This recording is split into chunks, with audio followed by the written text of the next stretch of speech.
Madam President, I want to sincerely thank my colleagues. This has been a great bipartisan moment on the floor of the Senate for a very important issue.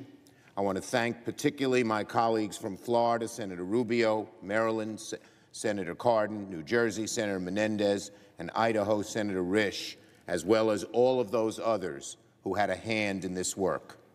The Senate has just sent a resounding message to the Chinese Communist Party and President Xi that the United States stands with the democratic protesters in Hong Kong. The bipartisan legislation, with the great help of the chair and ranking members of the Foreign Relations Committee, will safeguard Hong Kong's democracy and autonomy and hold accountable those responsible for any human rights abuses in Hong Kong. And the bipartisan legislation that will soon be offered by the senators from Oregon and Texas will make sure that U.S. companies don't sell lethal equipment to Hong Kong. We have sent a message to President Xi.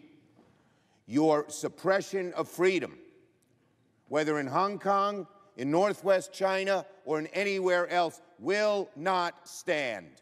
You cannot be a great leader, and you cannot be a great country when you oppose freedom, when you are so brutal to the people of Hong Kong, young and old, who are protesting, when you are so brutal to the Uyghurs in Northwest China, and when China is censored so the Chinese people can't get the truth. History has shown that that always fails, President Xi, always fails.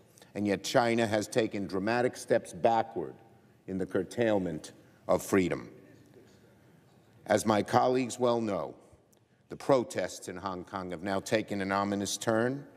The Hong Kong police, no doubt at the behest of the Communist Party in Beijing, have undertaken an increasingly violent crackdown on student protesters.